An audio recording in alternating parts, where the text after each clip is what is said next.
I realized that musicians had it all wrong. I cannot tell you how many musicians, ever since I was a kid, have told me, this is all I know how to do. I'm not suited for anything else. I wouldn't know where to begin. And I'm looking around these buildings full of people and I'm thinking, man, my musician friends are at least as smart, at least as diligent, at least as good of a team member. Musicians have skills that they can apply to anything, and they have no idea how valuable those skills are. Ability to take feedback, to work in a team, even if you can't stand those people, to take the feedback, even if you disagree with it, and to run with it in a performance, that is hard. That is hard to develop, and that is actually quite rare. Hey everybody, this is Chris from honestypill.com. You're listening to episode 17 of the Honesty Pill podcast. This season on the show, I'll be talking to innovative musician entrepreneurs who have created new ways of performing, new ways of teaching, and new ways of serving their audiences. So, every now and then there is this perfect balance between work life and personal life when your business partner, who is also your spouse, hops on your podcast for an uninterrupted conversation. No kids, no homeschooling, no dog. It's kind of hard to describe. My guest today is clarinetist, musician entrepreneur, founder of eco beauty company Take My Face Off, and also my incredible wife, Amanda McIntosh. So what do you guys think of the idea that if you have an interest other than just playing your instrument, that you're not a serious musician? Mandy is going to debunk that myth and give you her favorite curse word-filled self-help book recommendation. Some other topics we cover on the show today: what to do when your studio teacher looks you right in the eye and says, "Are you sure you want to do this clarinet thing? Maybe orchestra is not the place for you." Ouch. Also, what exactly is an extroverted introvert? And what's the best way to feed and care for one? Hint, give them a quiet space and a stack of books. And why does anything that is authentic, non-airbrushed, and unexpected perform so well on social media? You'll hear about the storyline system that Amanda has developed for anyone ready to stop worrying over what to post every day. You're going to find out about all of that and a lot more in my conversation with Amanda McIntosh right now. Welcome to the show, Amanda. So great to have you here. It is fantastic to be here, although it makes me laugh that here is down the hall from you. Exactly. So anyone who hasn't been to an Honesty Pill live event or is new to the Honesty Pill team, Mandy is not only my business partner here at Honesty Pill Mission Control, but also my wife of 22 years. Did I get that right? Is that about right? 20 or 23? We should do some math. It's something musicians can't do math. So let's jump right in here and ask the question, why did you choose to name your business Take My Face Off? And what the heck is that? Most of my favorite ideas come to me as little lightning bolts, and then they feel right. And this one was so absurd, so ridiculous, but it was related to a phrase that I didn't get when I was a kid. So when I was a kid, I'm from Texas, which is a lot like the South. And my great aunts would say things like, "I got to go put my face on. Let me go take my face off." I just thought that was hilarious. And then I forgot about it, moved up east and all that. And I'm trying to figure out what to name this company that's going to make something that's going to take off makeup, grime, do something better, but try to do it in a different way. And then Take My Face Off hit me because it was just so ridiculous. I liked it. Having dropped off many packages at FedEx on behalf of Take My Face Off, I know I've heard some pretty funny guesses as to what the name means. I've heard references to the Nick Cage movie Face Off. I've heard, is it a horror movie special effects company? And my personal favorite guess as to what Take My Face Off does for a business: witness relocation services. I love that. We should, branch out a little bit. We're going to talk more about Mandy McIntosh, the entrepreneur and business consultant, in a bit. But let's back up a little bit. You're originally, like you said, from Texas, Denton, Texas. You're a professional clarinetist and the oldest of 5 kids. What was it like growing up as the only musician in a household of 7 people? And I'm thinking specifically of just trying to find a quiet place to practice. I should say that I am not the only musician in my family. It's a family full of extremely talented people, and music, it's just one of the many things they can do. But I probably was the most dedicated to my official practice, and it was kind of a smallish house. It was challenging. I played piano and clarinet back then, and neither one of those is very quiet. And so my entire life was about finding a time when nobody would yell at me. Earlier, the kids were trying to watch TV. Later, the parents were tired, home from work. And at the time I was pretty pissed off about it the whole time. But I was like, come on, TV versus piano. You can tell me which is more valuable, but I get it. But it actually made me learn how to be incredibly efficient and creative with my time from a really young age. Because I had a couple teachers who were going to get mad at me if I hadn't learned what I was supposed to, but I had no time. So this was kind of a blessing in disguise. Was there something I remember about you doing a play test for one of your siblings on a different instrument? Was it the oboe? I won't tell any. Your band director's not going to hear this. He doesn't listen to this show, so. I think I might have done this for a couple of siblings, maybe only one. Yeah, I really liked when my sisters would grab a new instrument. I thought it was really hilarious. I'm so rude. I'm such an obnoxious big sister to learn it faster than they did because I already had embouchure, or I could read music, or my fingers were already coordinated. And so it was a lot easier for me to say, learn the oboe or the flute than it was for them. And so I would pick it up but I guess I probably redeemed myself by, totally cheating on some of their recorded play tests. So hopefully they didn't hold it against me too much because, hey, they got first chair. I'm sure none of your siblings regret any of their musical choices. All of their lives seem to have worked out pretty well. Tell me about, who did you study with in high school? Oh, I was super lucky. Well, my first teacher, she was amazing. She was a student of a really wonderful teacher named Elsa Ferrer up in Michigan. And so then that's kind of a whole network of students who originally studied with Stanley Hasty. We are already deep into clarinet geekdom. And then she moved and she passed me on to another teacher, Paul Garner, who is amazing, was amazing. He's fabulous. If you're in Dallas, you need to check him out. And this was before he had any job. And he was super focused. And man, for a relatively small town, I could not have gotten any luckier. He has been a lifelong mentor. I think it's amazing too. And part of your story with Paul Garner is you studied with him in high school in Denton before he had a job with the Dallas Symphony. And then later, fast forward many, many years in our history, we ended up living back in Dallas when I had a job in the Dallas Symphony, and Paul was my colleague. So I think that's just a crazy, bizarre, I guess it's just another example of how the music world is so small. Incredibly small. My favorite story about music being small was at one point I was a consultant and I was at a conference being hosted by FedEx in Memphis, and somebody was there from Fidelity Investments, and she worked in basically Covington, Kentucky, whatever. So we're at this networking event, having coffee, and somebody said, "Oh, Amanda plays the clarinet." And then somebody in the room said, "Oh, like classical music?" "Yeah. My husband's friends with somebody. She's a flute player." And I said, "What's her name?" She's like, "Oh, I can't remember her name." I said, "In your town?" "Yeah." "Brown hair." "Oh, Beth." And she had an absolute fit. She thought that I had some kind of ESP. And I could not explain to her that, no, the music world is so small that if you were telling me about a brown-haired flute player in Kentucky, this is probably the one. Actually, it was Cincinnati. Gosh, you know what I mean. It was Cincinnati. Beth Chandler, if you're listening to this podcast, we're this talking story about you. And sorry, Kentucky is right across the border from, that area. So they live in the same area. But small world. What was it like growing up in Denton, Texas? Weird. I mean, Denton is simultaneously a small town. It's where they filmed Rocky Horror Picture Show. It's a massive university town. It's a massive series of contradictions. We're close to Dallas and Fort Worth, so we have some big cities. But then my high school is where all the tiny neighboring farming communities come. So we have people who wear hats to school and large belt buckles. And there's a big schism in the town. You're kind of like one of those people who wears hats and belt buckles, or you're not. And so my friends were the not. Yeah, it was really, really weird. As a person who was also in the not group and growing up in Long Island, and I was more of a band geek, I can totally relate. So you didn't stay in Texas very long and ended up going all the way up to New York to the Eastman School of Music in Rochester. I imagine that was a bit of a culture shock. How did you like Eastman? What was your experience there as far as being suddenly surrounded by people who totally get what you were doing, sharing similar goals? I kind of felt like I died and gone to heaven. And I don't actually mean to knock Denton. Denton's fabulous.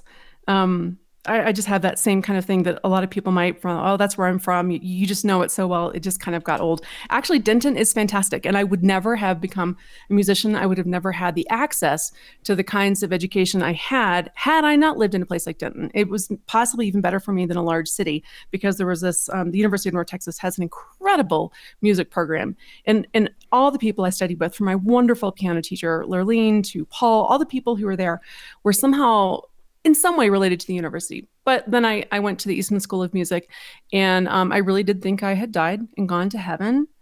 I can't remember having a single moment of homesickness, although I must have. I'm sure I must have missed my family and my town, but it was so fascinating, so different.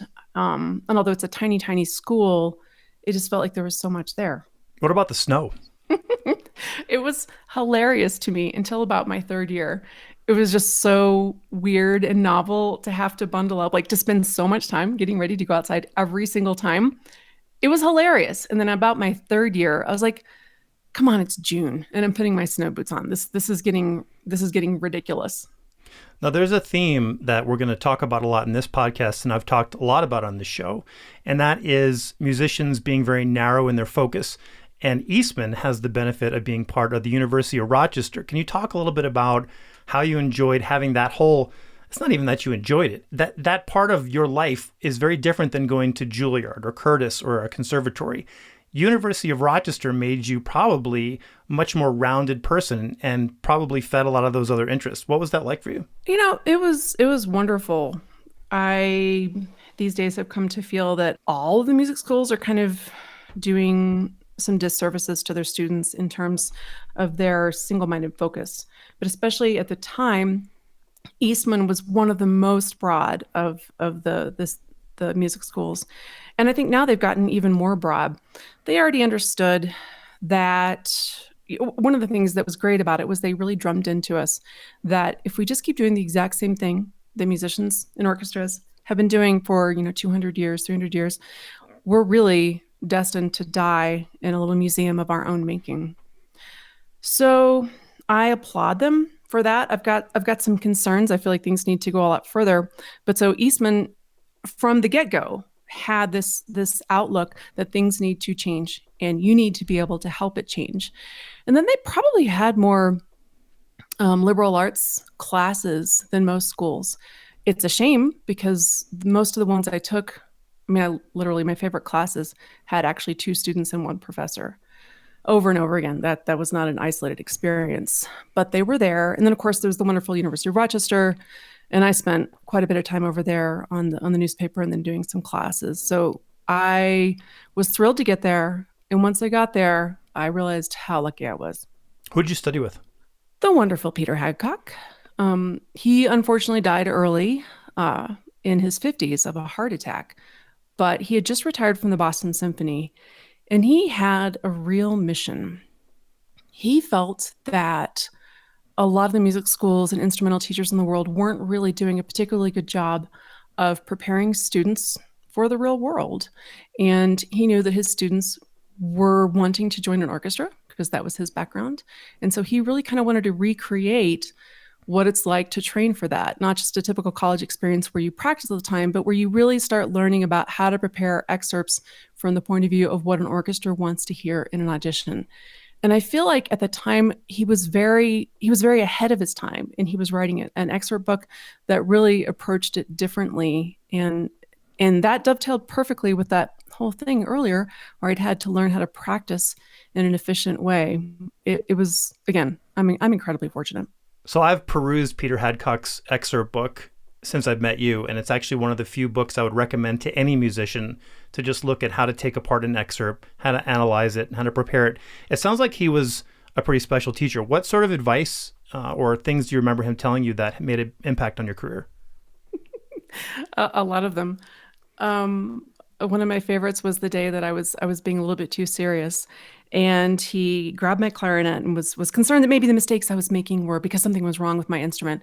So he starts looking it over very carefully, and he picks up a little rubber mallet, and then he takes the mallet and he taps on the throat A key, and this massive sound of shattering glass rings across the room. His studio was kind of big. And then he looks at me with this huge grin on his face. And I realized that it was a gag gift that somebody had given him. He just felt like we needed to lighten up the mood of the lesson a bit. So that's the joking side. On the serious side, he had perspective. That man, he understood the big picture, and he saw people. He wasn't just an amazing clarinet teacher. Oh, I tear up when I think about him because he's just sorry. He was so unique. Anyway, there were times when I hadn't practiced because, I was always off doing a million things. And then if I hadn't practiced, he wanted to make sure that I'd gone to see the Don Epshaw recital the night before, because that was more important anyway. Or wanted to make sure that I'd gone to see the Yo-Yo Ma dress rehearsal with the Philharmonic, because that was more important anyway. And he was happy with that. And it wasn't that I didn't love my clarinet lessons and I didn't learn a ton. It was just, he was looking at a lot. One day I was in there and I probably was talking about like some foreign film that I'd just seen in the movie theater in town, which was actually called the Little Theater. And I was raving about it. And he looked at me and he said, "You're going to get bored." And I had no idea what he was talking about. "What do you mean?" He's like, "I'm not sure if you should do this clarinet thing." And then my face must have fallen. I assumed that he meant you should not do the clarinet thing because you're not going to make it. And he hurried to say, no, you're fine. You could totally do this if you want to. That's not the problem. You're going to get bored in this. I think you have too many interests. And I rushed to assure him that was absolutely not the case. I love the clarinet. Nothing made me happier than sitting in an orchestra or the chamber group. And he nodded. He said, "Just think about it." He's like, "I see a lot of people in orchestras. And I think you should consider the fact that you find so many things enjoyable. I'm not sure if orchestra is where you're going to be happiest." And then he gave me this book that had been written about the Boston Symphony some years ago. And he didn't agree with everything in the book, but he felt like the writer had done a pretty good job of encapsulating what it's like to work in an orchestra. And so he handed it to me as a little bit as a warning. And I'm going to go off on a tangent here. I was kind of thinking about that last week, how he wanted the best for me. He looked at me and he said, "Maybe orchestra is not the place for you." And this is completely consistent with the message basically that I got from all of my other teachers. Anyone who was talking to me about orchestra, there's this assumption that you have to be absolutely single-mindedly focused on playing, practice, auditioning, and that's that. And that somehow other things, if you're interested in the other things, so he looked at it differently. He said, "You're going to be bored." But I have to say, other people look at it as, if you have other interests, then you are not as serious of a musician. It's this weird thing. It's like, is it nature or nurture? I think it's mostly nurture. I don't think it's true that a musician can only be interested in playing their instrument. But somehow we have developed this mindset that if we are interested in other things, it's not because we're interesting people or our brains are alive. It's because we're not a serious musician. And this is a mindset that gets passed down, and it seems to get worse the higher up you get in the orchestra world. It's the strangest thing. If you talk about something else, unless you are like getting close to retirement, people kind of look at you suspiciously almost. It's not really encouraged. What's encouraged is kind of this reverent seriousness about what you do in the concerts and the practice. And that's kind of it. And the reason this has been bothering me lately is because basically this is saying that if you're going to be a performing musician, you need to shut the other things out. You need to be single-mindedly focused here. And there's very much in certain circles an attitude of don't think about the management, don't think about what we're doing, don't think about different models, don't think about what should change. You're here to play, and that's all you do. This is cutting musicians off. This is cutting them off from massive parts of their brain, from massive avenues for creativity. Most importantly, this is cutting them off from having more control over their futures, over their industries, over their careers. And it's so incredibly wrong-headed. Imagine telling other people who are going to be specialists that you should never think about anything else.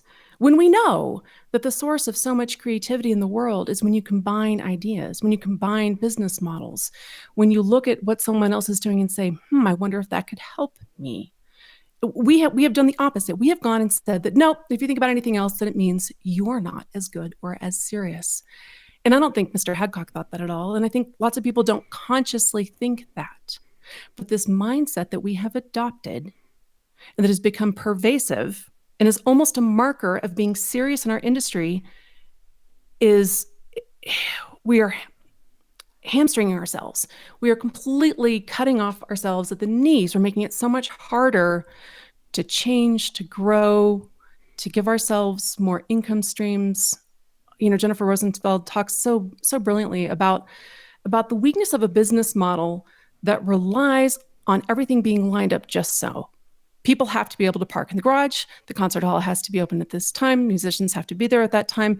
Everything has to be live. It has to be quiet. You clap here, you pick up a program there. Everything has to line up or it just doesn't work. And with obviously the recent situation, we've seen how fragile that business system is.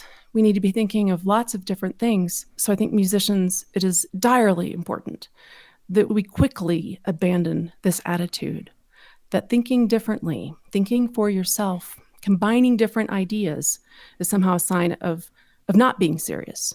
We need to turn it into a marker of somebody who can help us grow and change and remain relevant. That's brilliant, Mandy. Thanks for sharing that. I obviously agree with your entire point of view because that's the basis of my whole mission at Honesty Pill as well. But I don't think that message is something that's shared rarely ever in music schools. And like you said, it's the opposite of that we're constantly being reinforced that we have to be single-minded, which is crazy because we get kids to learn instruments so they can develop all these other areas of their brains. And then musicians who become professionals only use 1% of that bandwidth. So I'm glad you highlighted that. Was your goal back at Eastman to become an orchestral musician? What was your life goal at that point? I went to music school and I pursued goals that were kind of determined by, I just kind of followed the track that a lot of people do. Oh, I love music. Oh, I'm good at music. I'm going to go to music school. So I did that and I got there and I loved it. And there's something I want to learn more about what it is exactly that's happening in the brain when you're playing with an ensemble, a chamber group or an orchestra, and things are going well and everything's in tune and the blending and the balancing is just so amazing. There's something that happens in the brain that is even more than flow. It's not flow. It's not being in the zone. It is more than that.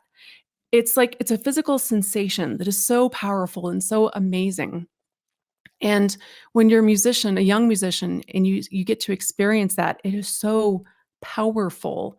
You're just going to chase it. And so that's essentially what I was doing. And I think a lot of people do that. And it's especially powerful with an instrument like clarinet. I chose clarinet over piano because clarinet, that sound is going through your bones. And when you're playing in tune with somebody, you feel it in your bones in a way that you don't feel it on the piano, although I love the piano. So I went to school and orchestra was the place to chase that feeling, that brain enlivening thing that happens. And so I wanted to do that. And it bothered me even then that seemed kind of a closed-ended career goal. And, Eastman has that amazing thing where they're saying we have to look to the future.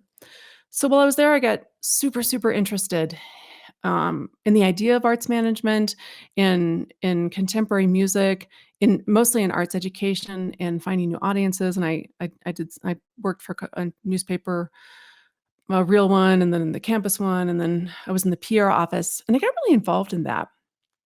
And more, I didn't see anything I could do with that. Every time I looked around at orchestras at the time, this is over 20 years ago, getting close to 30 years ago, there weren't almost any orchestras that were managing themselves in a way that to me looked like it was really looking towards the future. And so the idea of arts management seemed depressing. It just seemed like the inevitability of trying to sign up headliners for the Pops concerts to make budget.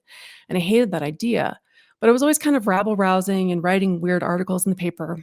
So the head of the school pulled me in, and he was, I think, trying to channel some of my troublemaking into something more productive. And he said, maybe you should be looking at being an arts critic. And he had some people in mind that he wanted me to intern with, and I looked at them.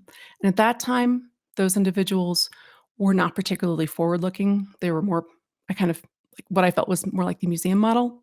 And some of those people have actually changed quite a bit. But that also did not seem like a very good I don't know, I didn't know how to achieve these goals, and if there'd been an organization like the LAFL, what it is now, back then, I'm sure I would have gone into arts management and tried to go there. But I didn't see anything, so I just said, "Well, I just love music, and I don't see how I'm gonna change that system." So I just figured I'd play. But there was always a problem with that, and that it was I was never even as a college student, I was looking at how do you fix this? How do you change this? How do you steer this differently? And at that time, I had no idea. You've never been one to settle for the status quo, that's for sure. So, despite Peter Hadcock's warning of boredom, you took another huge leap, even bigger than Denton, to Rochester, and you went to Chicago for your master's degree. And from what I understand of your playing career, this is when things started to kind of fire on all cylinders. You got into Chicago Civic, you got into Tanglewood, and at the same time, you took an audition for a co-principal position in La Coruña, Spain, which is a little tiny town in Galicia, just above Portugal, and you won that job. Can you talk about the advice your teacher, Larry Combs, gave you and how that shaped your future? Yeah. Yeah. I went to grad school and I was kind of like, oh, I guess I'm serious. And so I actually started practicing more and some things worked out and it was great. And so I went to my teacher, Larry Combs, the amazing Larry Combs, who was another wonderful mentor. Anyway, and I said, hey, I feel really bad. I could stay in grad school or I could go take this job far away. What do you think I should do? And he just laughed at me. He's like, you're worried about hurting my feelings. Actually, he didn't use that many words. He was a man of few words, but somehow he expressed the idea, don't worry about it. You'd be an idiot not to take your real job. If you want to be an orchestra player, go play an orchestra. Don't sit around here. So I did. Isn't that funny that that would even be a question, right? We're in school, if you're, at least if you're orchestrally minded, you're in school to train up, win a job, and take it. And here you got into grad school, you started getting some auditions under your belt, and then you actually won this position, and that it was even a question for you to take that job. Well, I think I don't remember how this happened, but I feel like maybe my well-meaning parents and godparent were kind of saying, "Hey, check with your teacher, just make sure." Because of course, in most parts of the world, getting a degree is a great idea. You know, for most people, finishing that degree is fantastic. And so they asked me to check with him. I was like, I think I know what he's going to say, but I did know what he was going to say, and that's what he said. Well, it's worth pointing out that this is all happening pre-internet. Everybody, I mean, personal computers and everyone having their own thing. So, was it just kind of insanely scary to like move your life to some little corner of Spain that you never even heard of before? Yep, that was. I'm lucky though. You know, my mom worked for American Airlines when I was growing up, so we traveled a lot ever since I was a kid.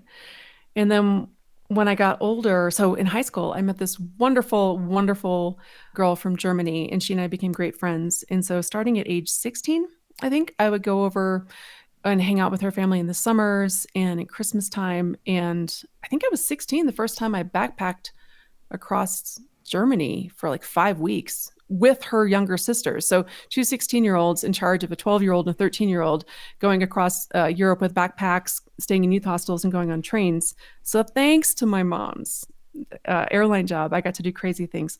So at that point, I'd been to Europe a lot and I'd been by myself a lot. And I loved languages. And by that time, I spoke Italian. So, I figured I could figure out Spanish. Two 16-year-old girls with a 12-year-old in tow. What could possibly go wrong? And a 13-year-old, too, a 12 and 13. That's another podcast for those stories. What's your best memory of Spain? Oh, food and wine. A lot of food and wine. And then that amazing corner of Spain, I always describe it. I've actually never been to Scotland. This is embarrassing. But I describe it as kind of looking like Scotland with palm trees. It's this weird, rocky, strange thing that the Celts came there over the millennia and built little Stonehenges, and it's strange and mysterious and rainy and cold and gorgeous.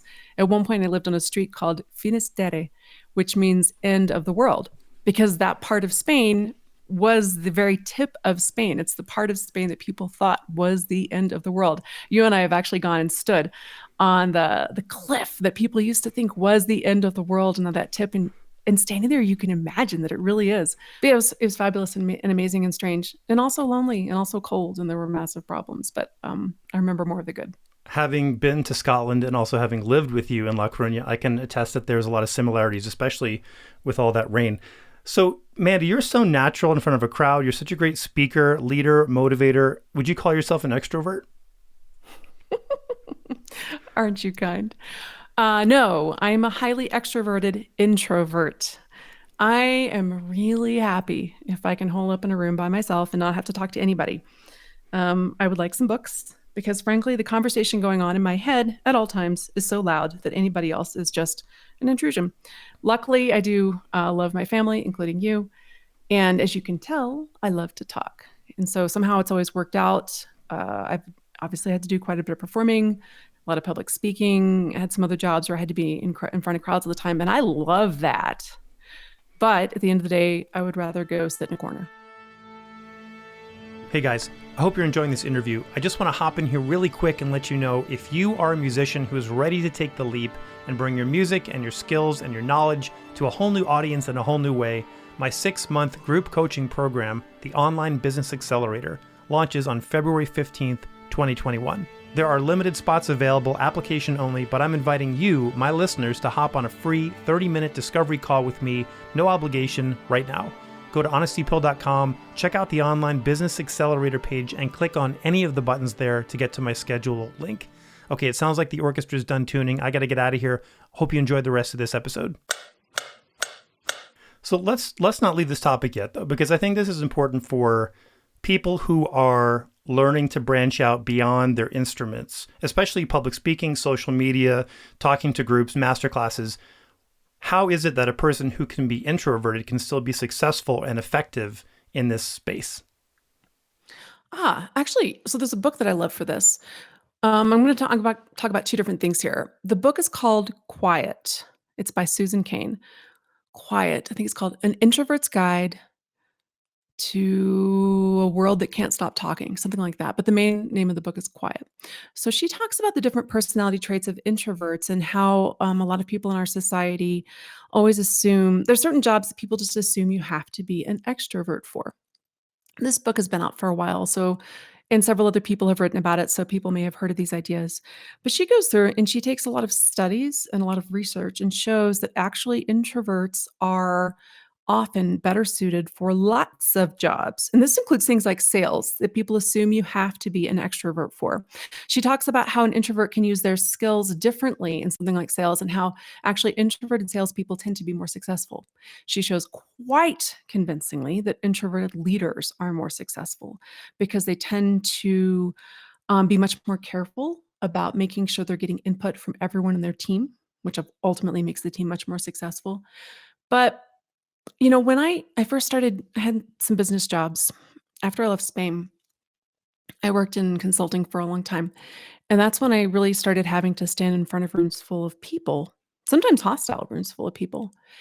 And my mom at one point asked me, she said, "Does that make you nervous? You have to talk to these people. Is that scary?" And I thought about it and I laughed. I said, "Oh my gosh, no.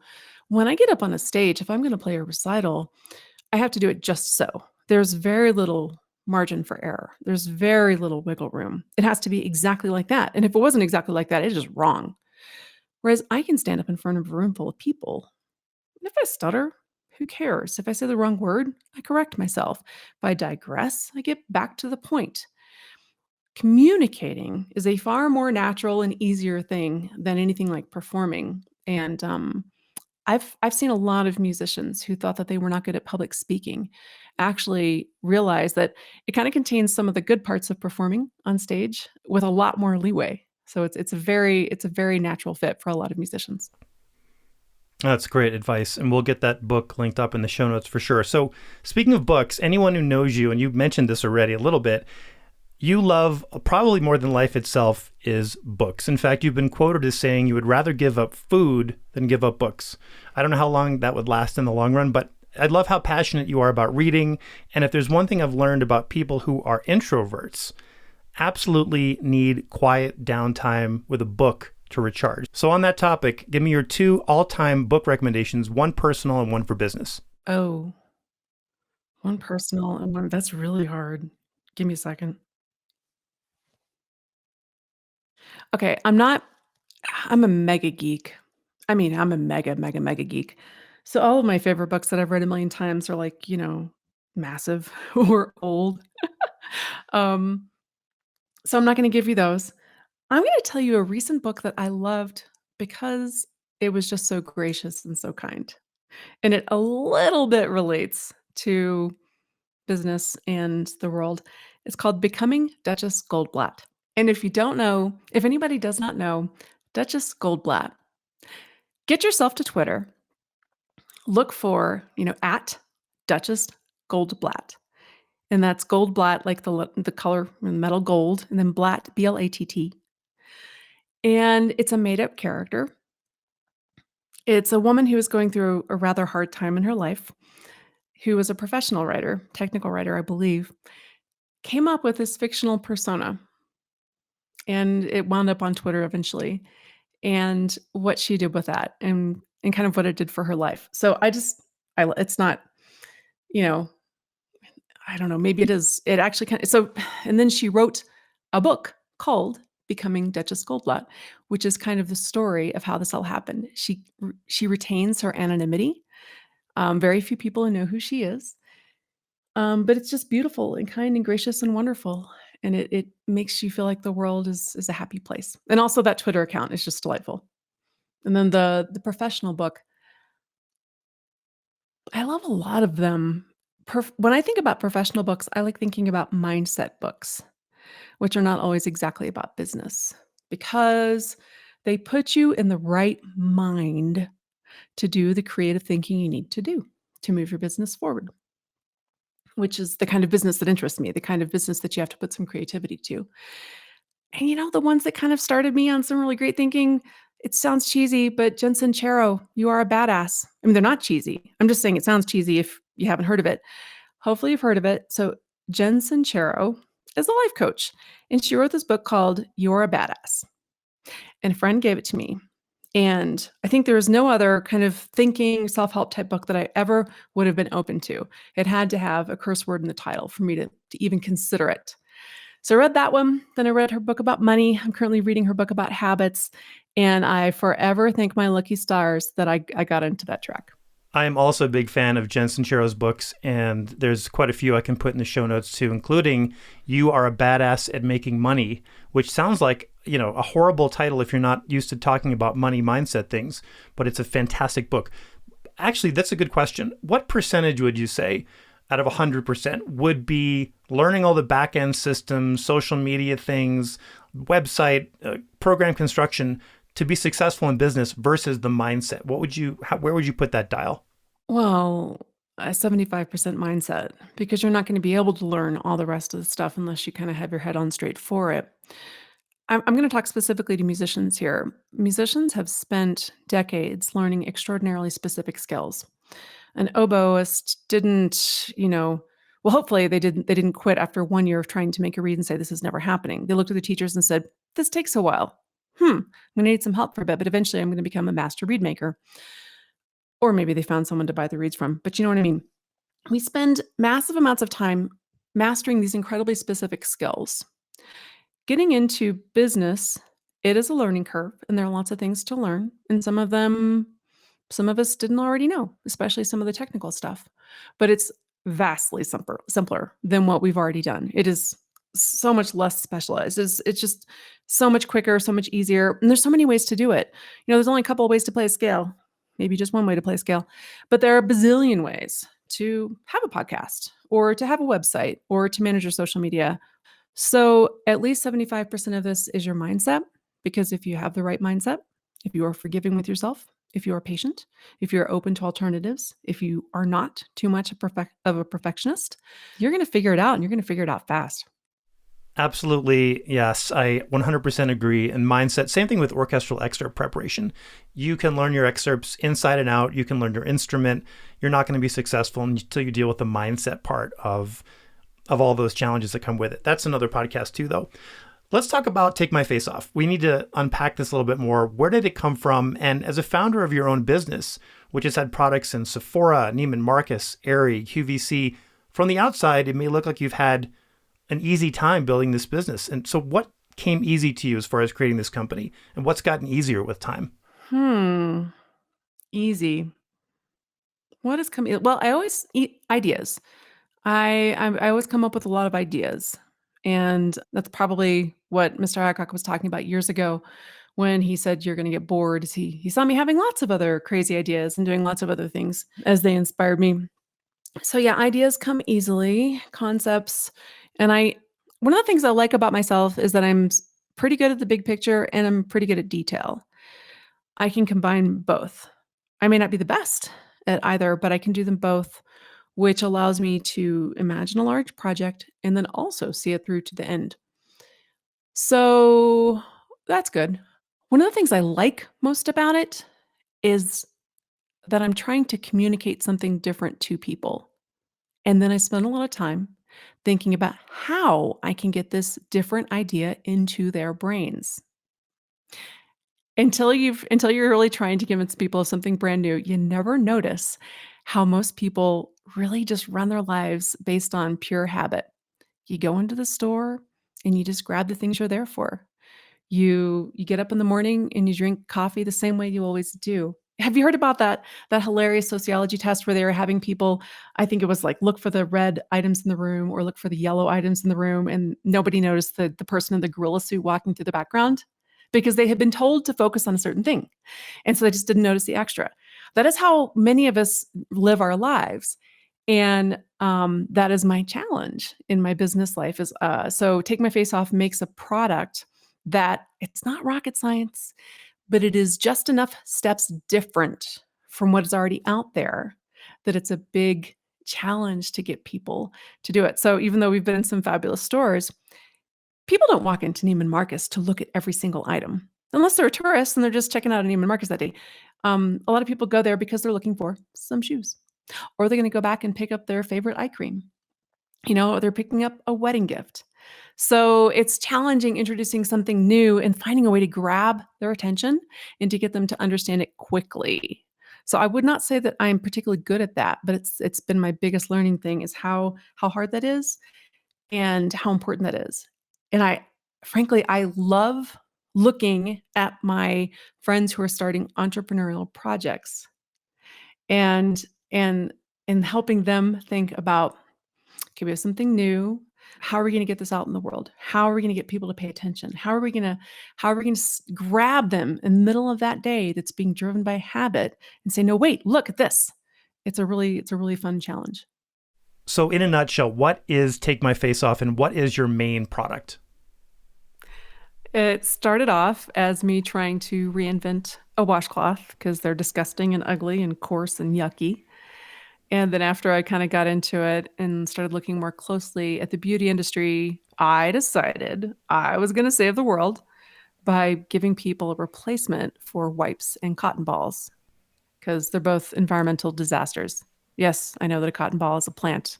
It's plant-based, but trust me, it's actually pretty bad. So I make a reusable alternative to those. Basically, it's a fancy, super cute washcloth that is in fun shapes and colors. It just works a lot better on skin. It works a lot better with soaps and gels and skincare things, or if you're gonna, use it for like an astringent. So for me, it's a fun combination between something that people would want simply because it's better and cuter, and then I engineer it to be better on the backside, and we call it the midi because it's basically a re-engineered mitt that we made a lot cuter. Most of the musicians that you and I work with at Honesty Pill are not getting into retail, like Take My Face Off, but what would you tell someone thinking of jumping into creating their own thing in the solopreneur space? Or I guess another question would be, what was the biggest challenge? And I know there have been many, but what would you say like one of your biggest challenges with Take My Face Off has been? My biggest challenges are actually ones that musician entrepreneurs do not face. Having a business that is related to physical things, and the world in which physical things are bought and sold is very old and set up. So the whole retail model is a big behemoth that is set up a very specific way, and it's a very logy red tape filled, waste filled, kind of weird, slow mechanism to get your stuff out to the public. So that's a bad thing about taking my face off. But that's a great thing about someone who is an edupreneur, an entrepreneur in the digital space, somebody who is teaching or selling content like music or information instead of a physical thing. The mechanisms that you use to get those things to people are vastly simpler and more efficient and less costly. So, like, think about it. If in the past a person wanted to have a business that quite often, let's say, it meant like having, like, if you wanted to teach a music business, you maybe had to have a store space in the middle of town where people could come and take their lessons. If you wanted to have a little music shop, um, and so you had insurance and you had premises and you had signs and you had all sorts of things. And, there's zoning issues and there's all this crazy stuff. And if you make too much noise, then you're going to annoy the neighbors. These days, if somebody wants to give music lessons, they can basically, well, there are a million ways to do it, including, you can have a website and a social media account and say, hey guys, I'm offering these lessons. And as long as you have space, microphones, computer, and an internet connection, you're pretty much set. There's a huge number of things you no longer have to do. So while it's weird and it's tricky, it is simpler and more streamlined than it has ever been probably in the history of man. Yep, incredible. There's so many opportunities right now. And we could talk a long time about Take My Face Off, but you mentioned something earlier about being a consultant right after you were talking about being a clarinet player. And at the risk of sounding like a psychiatrist, I'm going to introduce my next topic like this. Tell me about your mother. And I'm really interested in your mother, Beverly, as the powerhouse businesswoman and founder of McIntosh and Associates. My mother gives new meaning to the term force of nature. She's amazing. So my mom came from a really tiny town in the oil refinery part of Texas and put herself through college. I think she helped put my dad through college, put her siblings through technical school, she's unbelievable. She's had a lot of challenges in her life, and she invented a new industry. Basically, she was one of the first people to realize that call centers, you call for customer service, that was a very specific, complicated thing to do, to have like a lot of phone lines and to know how to send calls to the right agents. And she had been working at American Airlines, where they had an early version of a call center to handle tickets. And she realized, wait a minute, we should be doing this for other companies that need to answer phones. They shouldn't be doing this on their own. This is just too hard for them to set up. So she kind of she's one of the people who invented call center outsourcing. I don't know. Maybe I'm making that up. She's my mom. I get to exaggerate if I want to, but I think she was. And then she eventually helped American create a new subsidiary that did that for many other companies. And then she eventually became a consultant. And I think she's easily now one of the world's greatest authorities on how to handle customer contact centers. So, and with her background, just really some really challenging things. In a family that absolutely did not have money or a history of education. She has traveled the world and done amazing things and put 5 kids through college, amazing colleges. And they have all gone on to do some pretty incredibly cool things.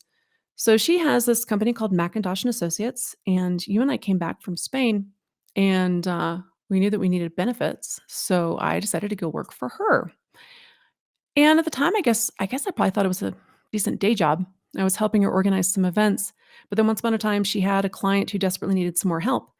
And I had been to so many of these events that I was coordinating where I had to take detailed notes on every single thing that every speaker said. I had internalized so much of how call centers are run by transcribing these people's words that she figured maybe I could help out a little bit.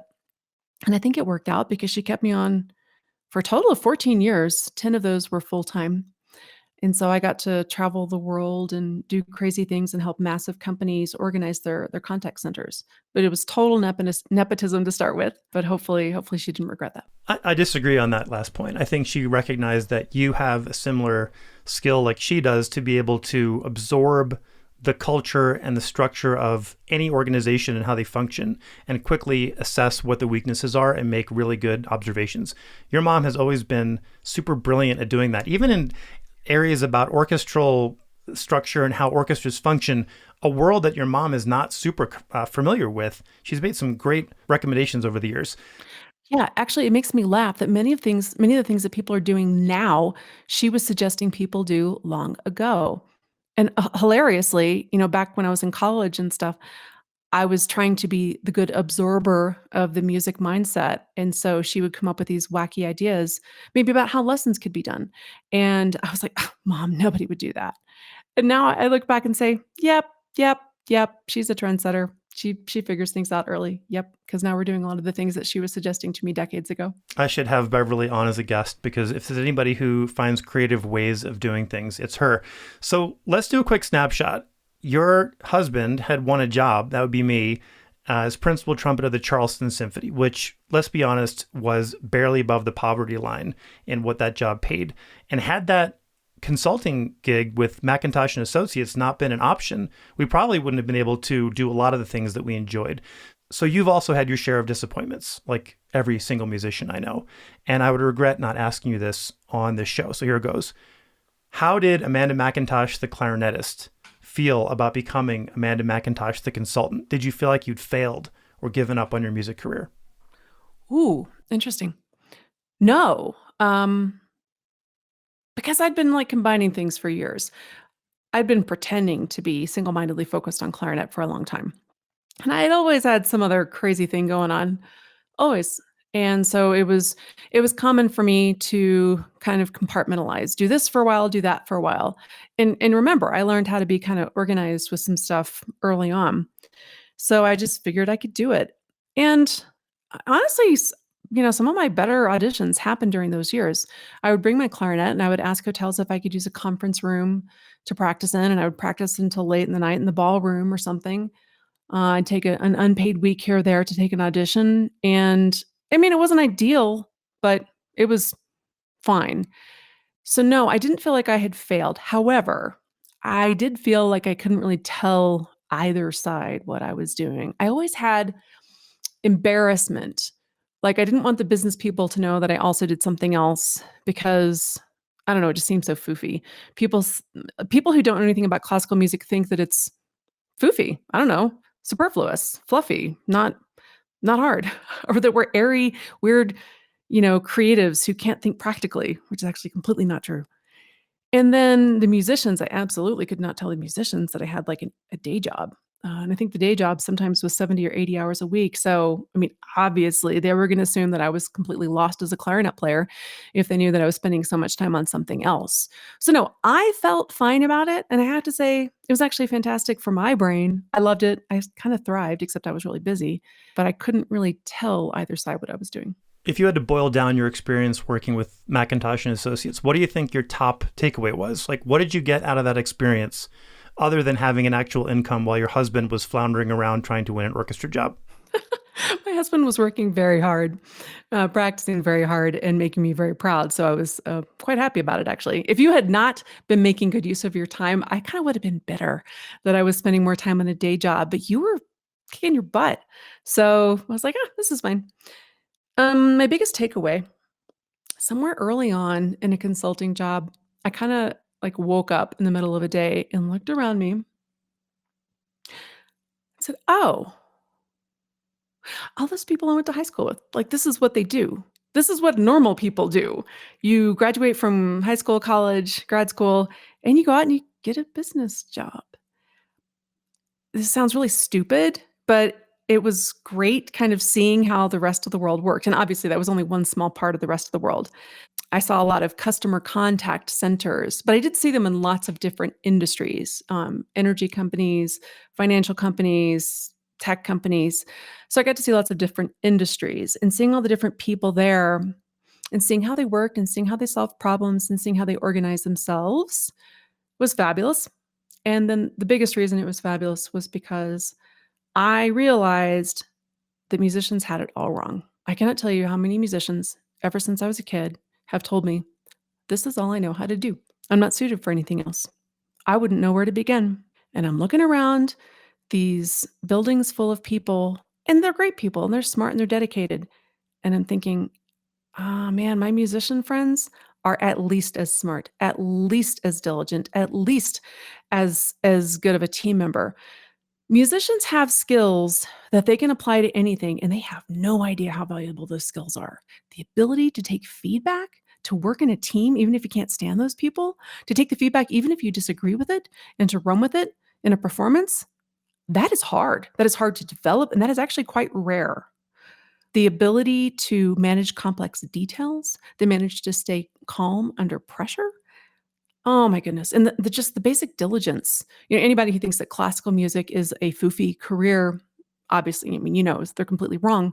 It's a career that requires extraordinary diligence, the ability to be a self-starter, amazing responsibility, organizational skills. And these are the skills that turn you into success in anything.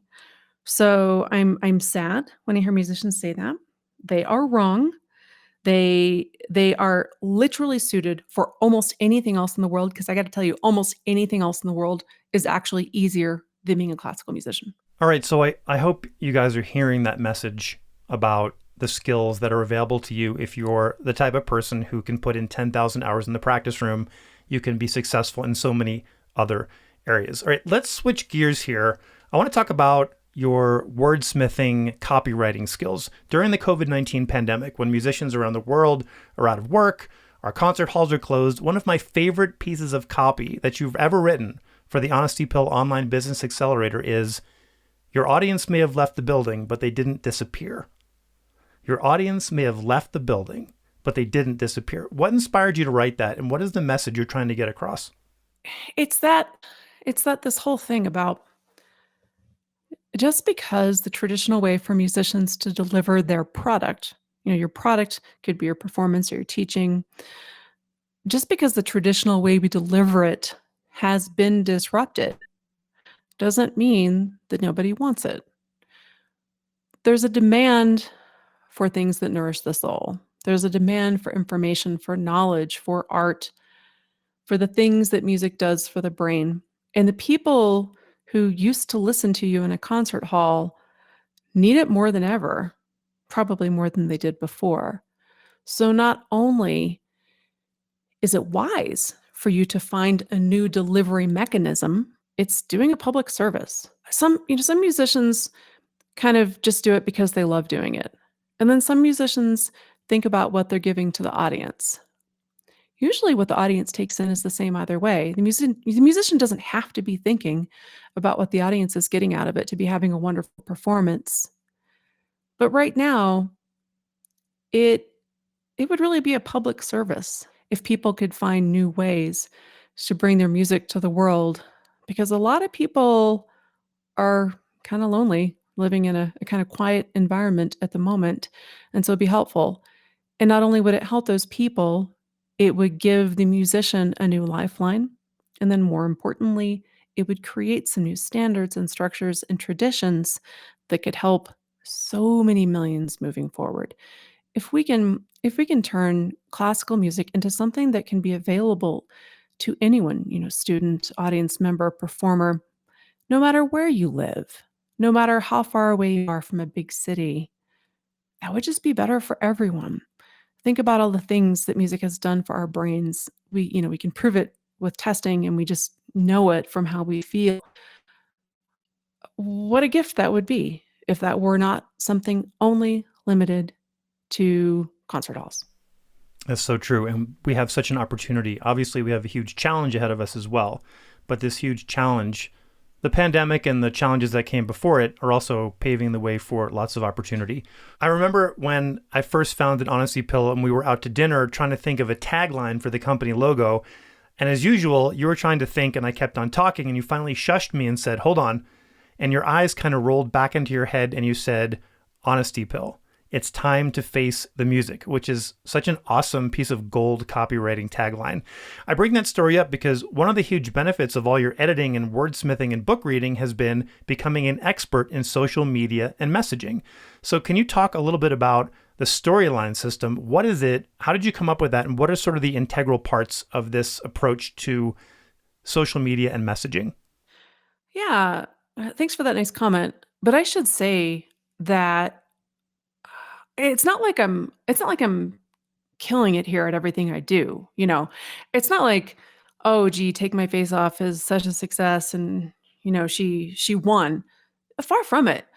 We've had massive successes, especially kinda early in the company career, and a lot of amazing things have happened, but having a business is an ongoing thing, and we have massive challenges as well as our massive successes. So, every day is different. Things go well, things don't go well, and you keep trying to move forward and find a better way to continue. That's been a lesson that I have to relearn all the time. And so as I go through and I'm always trying to think of like how to get this idea out to more people, I wind up spending a lot of time looking at marketing and social media and websites and things. And I got to say, beauty is one of the most competitive, most crowded industries in the world. It's got a rather fanatic user base. And there are a lot of companies trying to do the same thing. So I spend a lot of time looking at how people get this word out. And I look over at the music side and the musical entrepreneur and creative entrepreneurial side, and I have to say I really envy you guys.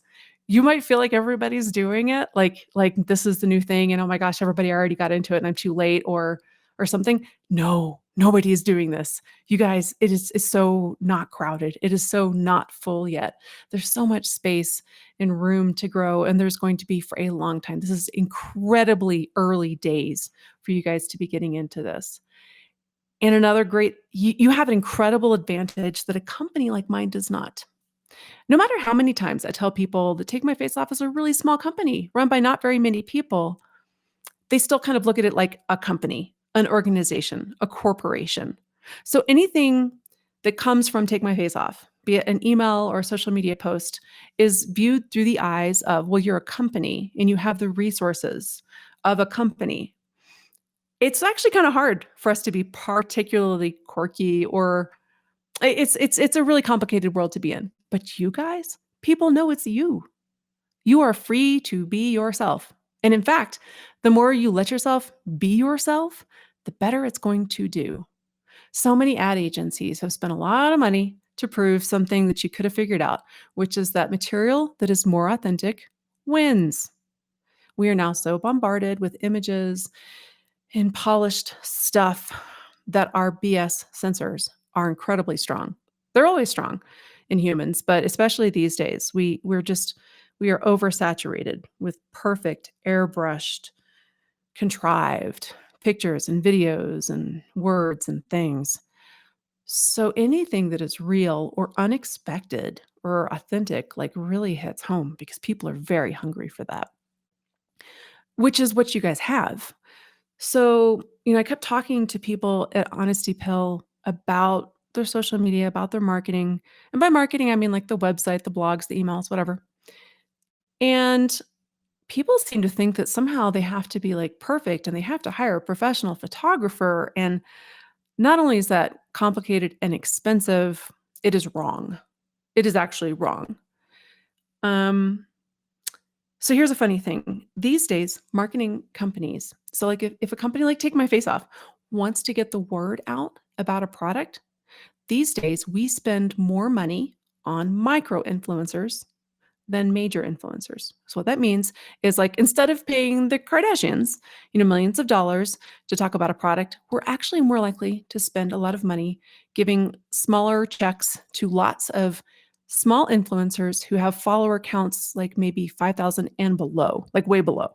Not that many people follow them because those people are more trusted by their audiences.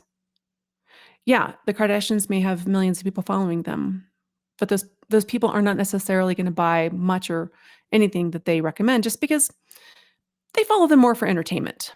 There are a million stories in the marketing world of a product placement with a tiny person having a vastly bigger impact than when someone huge mentioned the product.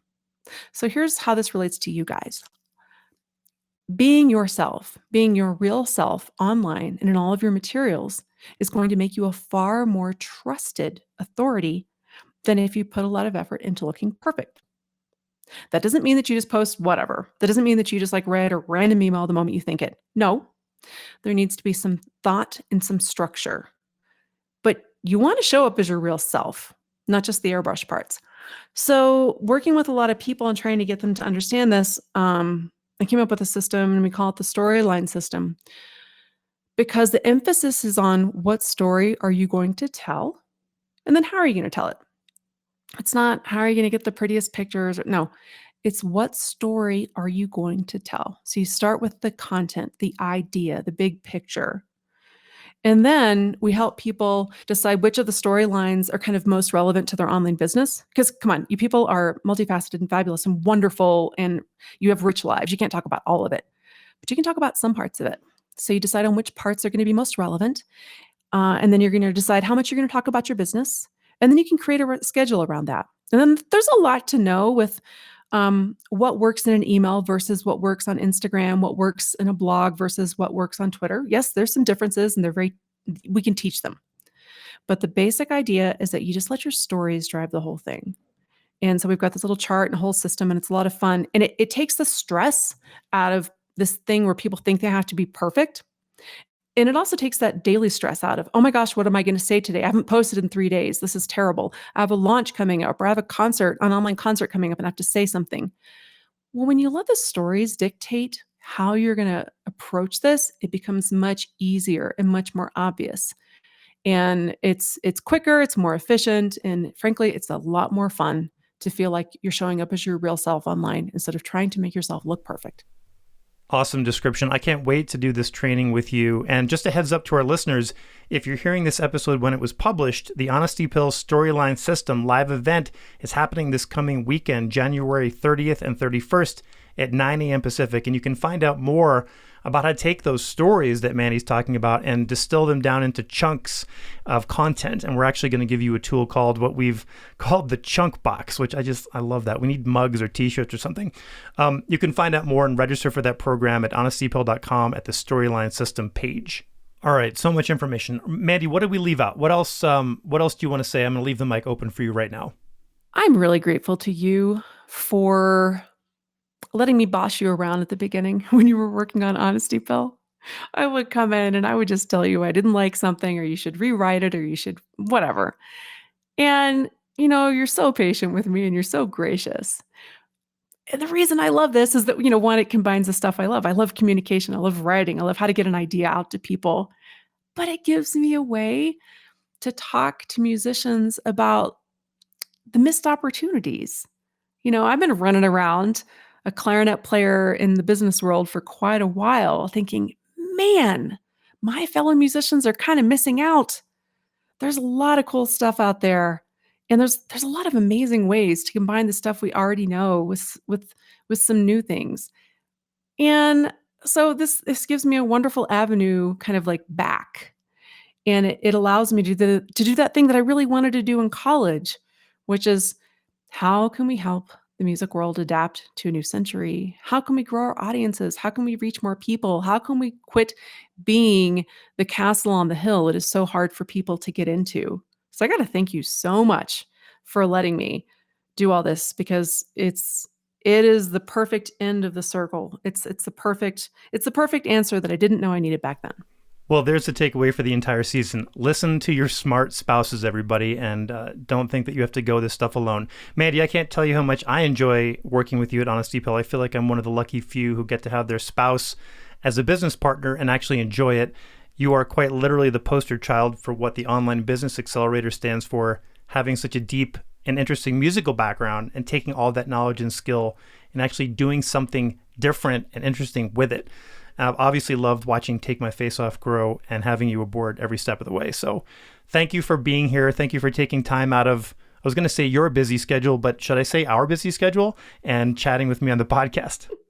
Yes, and I guess we should go let the dog out and make sure the kids haven't burned the house down. Yeah, that's probably a great idea. All right, we'll sign off there. Thanks everybody for listening, and thank you, Mandy, for being here. My deepest pleasure. Big thanks to Mandy McIntosh for agreeing to stick our kids in front of the TV for an extra hour today. I'm sure they were super bummed about that, and hop on the show. It was refreshing to have a conversation all the way through to the end without interruption. And I'm thinking maybe we should schedule a weekly podcast so we can keep doing that in the future. What do you think, Mandy? Let me know. Speaking of the future, I hope these interviews are starting to get you thinking about where you are in your career right now, especially during the pandemic, what your performance schedule looks like, how your teaching methods or studio has changed, and what your bank account looks like. Whether you're sitting in a full-time orchestra job just waiting to get back to work like me, or if you're a freelance musician who's lost all your work, or a music educator who's teaching remotely, there are still so many opportunities available to you right now if you're willing to open your mind to possibility, if you can be honest with your limiting assumptions, and if you're willing to try something new. I don't think it's a secret by now that I'm spending the majority of my time at Honesty Pill talking to musicians about how they can turn the skills developed in 10,000 hours in a practice room into wildly successful and fulfilling online businesses. The doors to my 6-month business development program, the Online Business Accelerator, will be closing soon, and I still have a few application-only spots left in the program. If you have ideas, questions, or just want to talk about where you're at in your musical life right now, you at least owe yourself a conversation. And if you already have an idea for a business, then I really want to talk to you. Shoot me an email at chris@honestypill.com and let's connect. Okay, that's it for me today. This has been the Honesty Pill Podcast, episode 17. You can find out more at honestypill.com. Check out the storyline system and the Online Business Accelerator pages, and let's hop on a call right now. Thank you so much for listening. See you next time.